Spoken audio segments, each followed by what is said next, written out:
different words and how to say them to initiate change.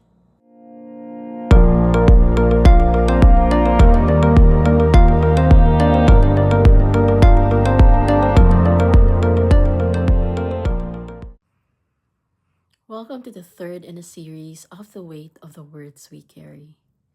So in the Philippines, the idea of being on track comes from both systems and culture. Standards in school, work, and public life were shaped by structures from the Spanish and American periods, while values like family responsibility and comparing ourselves to others influence how progress is judged. So for children, being behind is based on learning and developmental benchmarks to identify who may need support. And at work, there are also real measures like performance targets and skills expectations. But in life and career timelines overall, the feeling of being behind is still largely shaped by social expectations, not just ability. The way we understand progress starts earlier than we think. And as kids, we often hear adults compare milestones like who's doing better, who's ahead, who needs to catch up. And those moments seem small, but they slowly shape how we see ourselves. If the comparison feels negative, we begin to build the idea that being behind means being less or not enough. And as we grow older, we keep building on that belief because the world around us reinforces it. Social timelines, especially on social media, make life look like a series of checkpoints for career moves, for relationships, achievements. And when we constantly compare our pace to someone else's, we start building a narrative focused on the gap instead of what we've already created. And that can quietly pull our attention away from our own worth. But there comes a point when we realize we can build differently. We can choose what progress means and decide how we want to move through our lives. Because once you see that worth and timing aren't the same thing, you begin rebuilding the way you measure yourself. You start building a life around what matters to you, such as your values, your priorities, your own rhythm.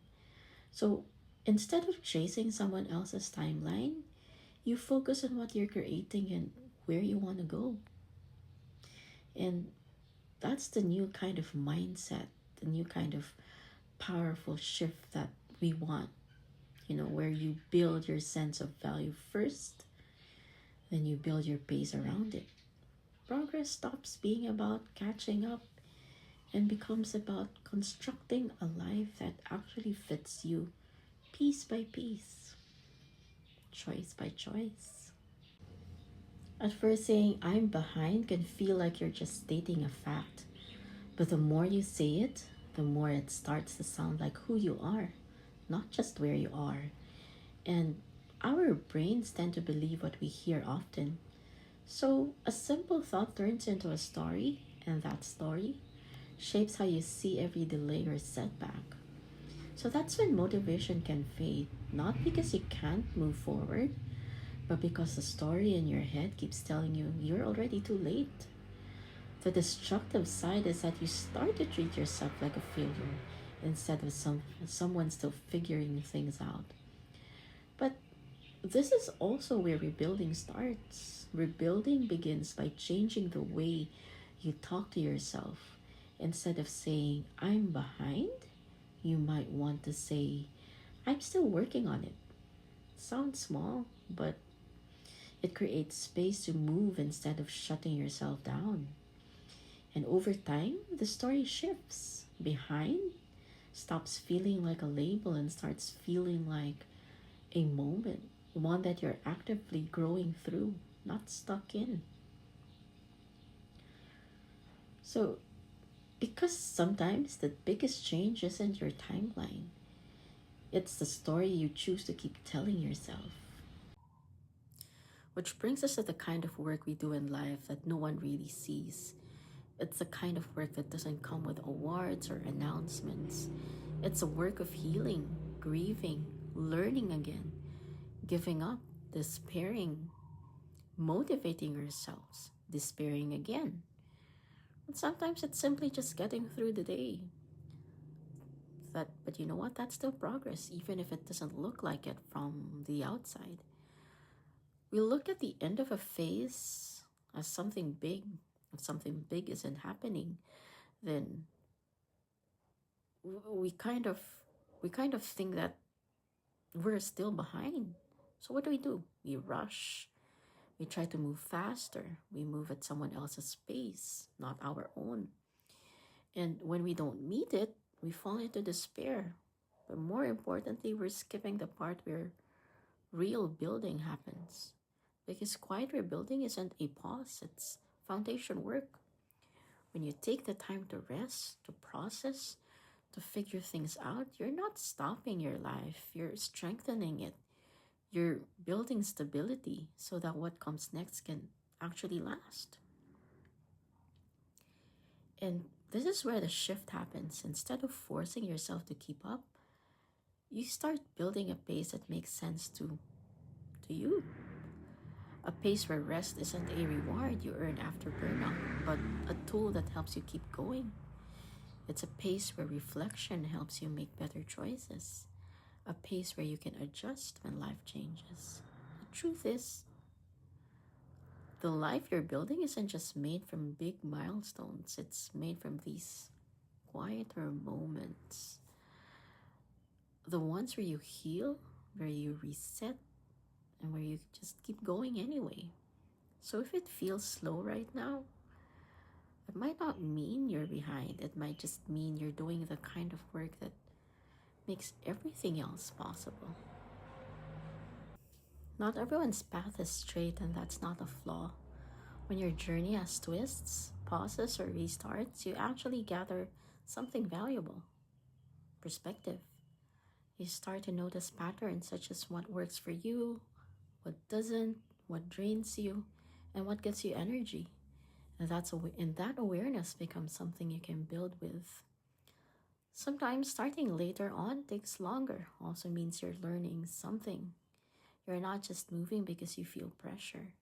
You're moving with intention.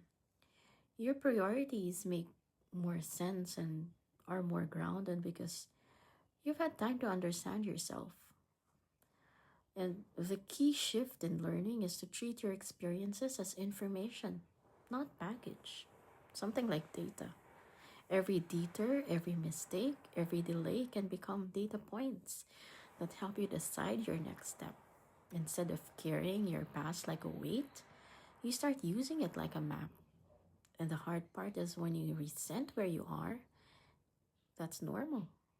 Just don't let it keep you where you are.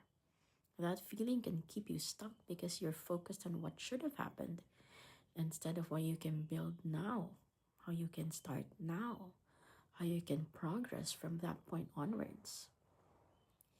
When you change that perspective, something opens up. You begin to see your timeline as an advantage. You develop insights you didn't have before. You know yourself better. And that makes it possible to build more carefully, more honestly, more intentionally, and in a way that can actually last.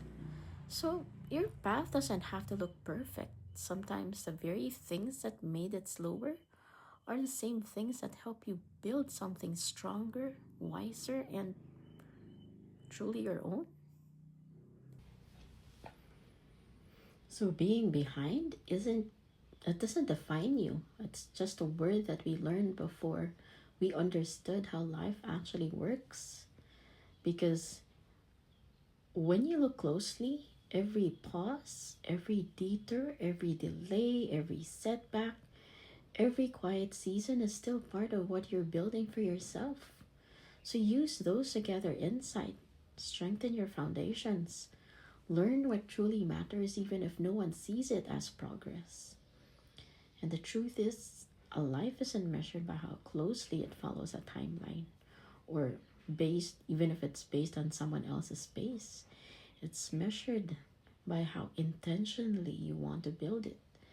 So, wherever you are right now, you're not late. The pace you're moving at might be exactly what's needed to create something steady, meaningful, and real. So, thanks for spending this time with me. And if this resonated, maybe carry this thought with you. You're not catching up, you're not built to follow someone else's pace, you're building yours. So, share this with someone you know will benefit from it. So, until then, stay safe and take care.